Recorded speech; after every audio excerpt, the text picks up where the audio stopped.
പ്രതിപക്ഷ നേതാവ് വി.ഡി. സതീശനെതിരെ കടുത്ത വിമർശനമുന്നയിച്ച് യു.ഡി.എഫിലേക്ക് ഇല്ലെന്ന് പ്രഖ്യാപിച്ച് പി.വി. അൻവർ. വി.ഡി. സതീശനാണ് തന്നെ ഘടകകക്ഷിയാക്കാതിരിക്കാൻ ശ്രമിക്കുന്നതെന്ന് അൻവർ ആവർത്തിച്ചു. അഹങ്കാരത്തിന് കൈയും കാലും വയ്ക്കുക എന്നത് പറയുന്നതിലും അപ്പുറമാണ് സതീശൻ നയിക്കുമ്പോൾ മുന്നണിയിലേക്ക് ഇല്ലെന്നും വിശ്വാസ്യത നഷ്ടമായെന്നും അൻവർ തുറന്നടിച്ചു. എന്നാൽ പണമില്ലാത്തതിനാൽ ഉപതെരഞ്ഞെടുപ്പിൽ മത്സരിക്കാൻ ഇല്ലെന്ന നിലപാടിലുമാണ് അൻവർ. ഞാനിനി അതിലേക്കില്ല, ഞങ്ങളോട് പറയാം. ഞാൻ ആ ഒരു സംവിധാനത്തിലേക്ക് വിശ്വാസ വഞ്ചന അദ്ദേഹം ഈ പൊസിഷനിലിരുന്ന് ഈ കാര്യങ്ങൾ നയിക്കുമ്പോൾ ഞാൻ അതിലേക്കില്ല. ഞാനൊരു ഉറച്ച സീറ്റ് എൻ്റെ സിറ്റിംഗ് സീറ്റാണല്ലോ കൊടുത്തത്. അത് ജനങ്ങളോട് പറയാണ്. എനിക്കൊരു അധികാരവും വേണ്ടെന്ന് പറഞ്ഞിറങ്ങിപ്പോന്നവനാ. പക്ഷേ ഇവരെല്ലാം പാടെ കൂടിയിട്ട് എന്നെ ചവിട്ടിയിട്ട് മൂലക്കലാക്കും. ഒരൊറ്റ വ്യക്തി അല്ലാതെ യു.ഡി.എഫിൻ്റെ ഒരു നേതാക്കന്മാർക്കും ഇതിലില്ല. ഈ പിണറായിസം തുടങ്ങി വെച്ചത് പി.വി. അൻവറാണ്. അദ്ദേഹം രാജിവെച്ചത് കൊണ്ടാണല്ലോ ഈ തെരഞ്ഞെടുപ്പ് വന്നത് എന്ന് ബഹുമാനപ്പെട്ട കെ.സി എയർപോർട്ടിൽ പറഞ്ഞ ഞങ്ങൾ കേട്ടാണല്ലോ. അതൊന്നും മൂപ്പര് അംഗീകരിക്കില്ല. ഞാൻ മത്സരിക്കുന്നതാണ് അവൾക്ക് പേടി. ഞാൻ മത്സരിക്കുന്നില്ല, നിലമ്പൂരിൽ മത്സരിക്കുന്നില്ല. മത്സരിക്കണമെങ്കിൽ പൈസ എത്ര വേണം? എത്ര കോടി വേണം? ആരവിടെ വരാൻ പോണത്? 97 MLA-മാരും മുഖ്യമന്ത്രി അടക്കം 21 മന്ത്രിമാർ, ഓല MP-മാർ, യു.ഡി.എഫിൻ്റെ 42 MLA-മാർ, അവരുടെ MP-മാർ, അവരുടെ സംവിധാനം. കോടികൾ ഇങ്ങനെ പൊടിക്കുന്നത് എൻ്റെ കണ്ണുകൊണ്ട് കണ്ടതാണ്. ഞാൻ ചേലക്കര ഒരു ബൂത്തിൽ 4-5 ലക്ഷം ചിലവാക്കിയിരുന്നു. മരുമോൻ്റെ ഒരു സംഘടന വരും തിരുവനന്തപുരത്ത്, ഇവിടുന്ന് കോഴിക്കോട് നിന്ന് തിരുവനന്തപുരത്തു നിന്നും. ഇപ്പം തന്നെ എല്ലാ സ്ഥലത്തും ഓഫീസായിട്ടുണ്ടാവും. അതേപോലെ പ്രതിപക്ഷ നേതാവിൻ്റെ കൂടെ വേറൊരു സംഘടന വരും. ഇവരങ്ങോട്ട് ഇടിച്ച് തമർത്തിപ്പോലെ. നിലമ്പൂരിൽ യു.ഡി.എഫ് സ്ഥാനാർത്ഥിയായി വി.എസ്. ജോയിയെ നിർത്താമെന്ന് ഉറപ്പ് തന്നിരുന്നുവെന്ന് പി.വി. അൻവർ പറയുന്നു. മലയോര ജനതയുടെ പ്രതിനിധി എന്ന നിലയിലാണ് ജോയിയെ സ്ഥാനാർത്ഥിയാക്കാൻ നിർദ്ദേശിച്ചത്. എന്നാൽ ആ വാക്ക് പാലിച്ചില്ലെന്നും അൻവർ പറഞ്ഞു. അപ്പം ഞാൻ ഇനിയും സംസാരിക്കും.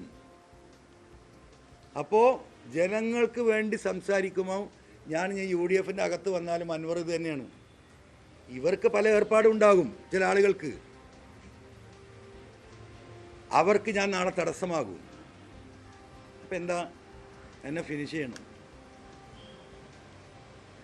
അപ്പം ഞാൻ രംഗത്തുണ്ടാകാൻ പാടില്ല. ഇപ്പം എന്താ അവർ പറയുന്നത്? ഞാൻ ഷൗക്കത്തിനെ അംഗീകരിച്ചില്ല, സ്ഥാനാർത്ഥിനെ അംഗീകരിച്ചില്ല. ഞാൻ എന്താ പറഞ്ഞത്? തലേ ദിവസം യു.ഡി.എഫ് നിർത്തുന്ന ഏത് സ്ഥാനാർത്ഥിയായാലും അടിവരട്ടു, ഏത് ചെകുത്താനായാലും നമ്മളെ പ്രയോഗമാണ്. ചെകുത്താൻ എന്ന് അത്തരം ഘട്ടത്തിൽ നമ്മൾ പ്രയോഗിക്കുന്ന ആരായാലും നിർബാധം എന്നർത്ഥം വരുന്ന വാക്കാ. ഞാൻ പറഞ്ഞതല്ലേ, 5 മാസമല്ലേ എന്നെ ഈ വാലിൽ കെട്ടി നടക്കുന്നു. ഞാൻ എന്നെ യു.ഡി.എഫിൽ കൂട്ടണമെന്ന് പറഞ്ഞു പോയതല്ല. യു.ഡി.എഫിൻ്റെ ഉത്തരവാദിത്തപ്പെട്ട നേതാക്കന്മാർ എൻ്റെ കൂടെ വരണമെന്ന് പറഞ്ഞതാ. അതിന് മുൻകൈ എടുത്തത് ബഹുമാനപ്പെട്ട കുഞ്ഞാലിക്കുട്ടി സാഹിബാണ്. നിങ്ങൾ ഒറ്റയ്ക്കല്ല ഇനി പോരാടേണ്ടത്. ഈ നാട്ടിലെ അടിസ്ഥാനപരമായ പ്രശ്നങ്ങളാണ് നിങ്ങൾ പറയുന്നത്. നിങ്ങളെ കൂടെ ഞങ്ങളുണ്ട്, നിങ്ങളിങ്ങനെ ഒറ്റയ്ക്ക് പോരാടി മരിക്കേണ്ട വ്യക്തിയല്ല എന്ന് പറഞ്ഞ് യു.ഡി.എഫുമായി സഹകരിച്ച് പോകണമെന്ന് പറഞ്ഞത് അദ്ദേഹമാണ്, അദ്ദേഹം മാത്രമാണ്. ഇന്നും അദ്ദേഹം ഇതിനു വേണ്ടി ശ്രമിച്ചുകൊണ്ടിരിക്കുക. അറിയോ നിങ്ങൾക്ക്? അങ്ങനെ പോയതാ ഞാൻ.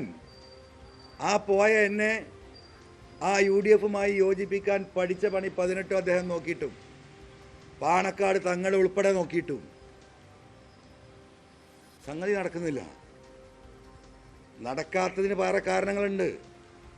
അതെനിക്ക് പറയാനുള്ളത് നിലമ്പൂരിലെ ജനങ്ങളോട്. അത് നമ്മൾ പിന്നീട് ആലോചിച്ച് പറയും. അപ്പോൾ ഞാനിന്ന് അദ്ദേഹത്തോട് ഇന്നും പറഞ്ഞു, ദയവായി ഇനി എനിക്ക് വേണ്ടി ദയവായി നിങ്ങൾ ആരും കാല് പിടിക്കരുത്. കോൺഗ്രസ് നേതൃത്വം ഒറ്റക്കെട്ടായി നിൽക്കുന്നു. യു.ഡി.എഫിൽ ഞാൻ വരണം. നിങ്ങൾ കാണുന്നുണ്ടല്ലോ,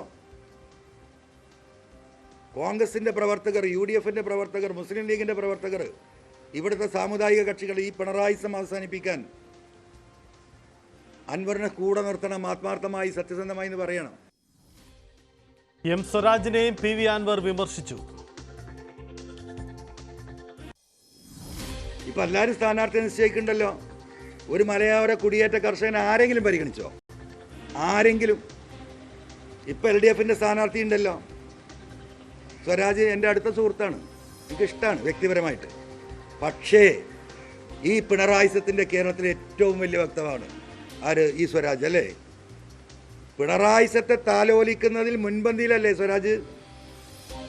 ഈ വന്യമൃഗ പ്രശ്നങ്ങൾ മുഴുവൻ, ഞാൻ നിലമ്പൂർക്കാരനാന്ന് പറയുന്നുണ്ടല്ലോ, ഈ വന്യമൃഗ വിഷയങ്ങൾ മുഴുവൻ ഉണ്ടായിട്ട് നിലമ്പൂരിലേക്ക് കടന്നു വന്ന് ഈ ഗവൺമെൻറ്റിനടുത്ത് പോരായ്മയുണ്ടെന്ന് സൂചിപ്പിക്കാനെങ്കിലും ഈ പറയുന്ന എം സ്വരാജ് തയ്യാറായിട്ടുണ്ടോ?